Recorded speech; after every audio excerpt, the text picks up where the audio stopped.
Daddy. Carrot நிறைய carrot போடுங்க. அதுக்கு இந்த கேரட்லாம் துருவி எடுக்கிறோம்.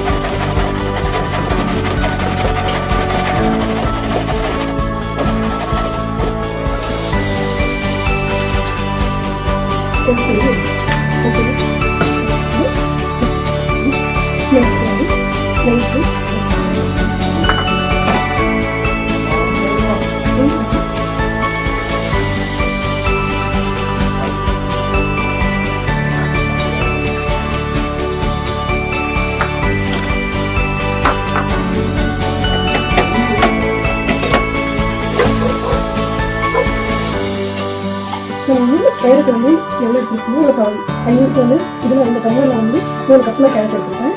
ஸோ 2 கப்பு பால் எடுத்துக்கிறேன். ஓகே, அதே மாதிரி சுகர் கப்புனா ஒரு கப்புக்கு 4 கப்பு சுகர்.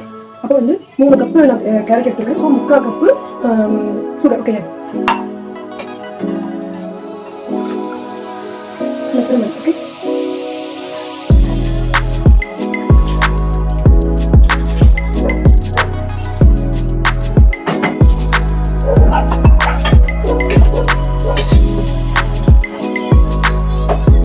மில்க் மிதமான சூட்டில் எடுத்து நம்ம வந்து ஆட் பண்ணிக்கலாம்.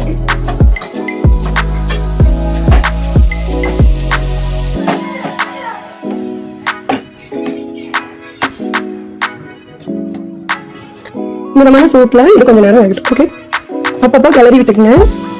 இந்த பால் ஆடு எல்லாம் உடச்சி வந்து உள்ள போட்டுருங்க. அள்ளி விட்டுருங்க. பார்த்தீங்கன்னா தெரிஞ்சு நினைக்கிறேன் ஓரளவுக்கு கெட்டி ஆயிடுச்சு. இந்த ஸ்டேஜில் நம்ம வந்து சுகர் ஆட் பண்ணுறோம். ஃபஸ்ட்டு சொன்னது ஒரு கப்புக்கு கேரட் எடுத்தால் அதில் வந்து 4 கப்பு சுகர். ஸோ நான் 3 கப்பு கேரட் எடுத்துருந்ததுனால சுகர் வந்து 3 கப்பு ஆட் பண்ணி பார்த்துட்டு சுகர் ஆட் பண்ணிடுவோம். நம்ம சுகர் ஆட் பண்ணதுக்கப்புறம் கொஞ்சம் லிக்விட் கன்சிஸ்டன்சியில் இருக்கும். ஸோ ஃபஸ்ட்டு வரையும் கொஞ்சம் சாலிட் ஆகிற வரைக்கும் கிளறி விட்டுட்டே இருக்கும். நல்லா கெட்டி ஆயிடுச்சா?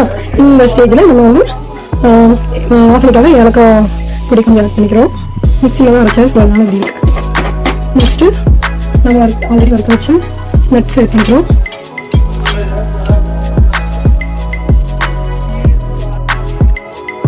ஒரு 2 ஸ்பூன் டால்டா ஆட் பண்ணிக்கிறோம். நெக்ஸ்ட்டு எல்லாமே மிக்ஸ் பண்ணிக்கிறோம்.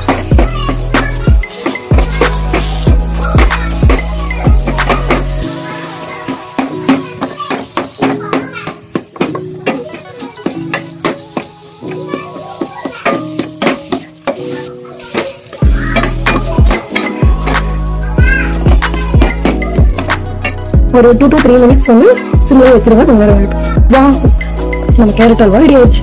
நீட் ஓகே, டேஸ்ட் பார்க்க வேண்டியதான்.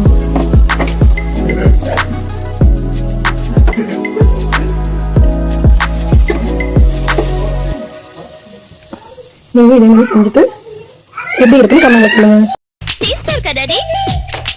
சொல்லுங்க டாடி. நாசமா போனவளே, அல்வாவை கூட உங்க அம்மா மாதிரி பண்ணியிருக்கேன். இந்த ஜென்மத்தில் உனக்கு கல்யாணம் நடக்க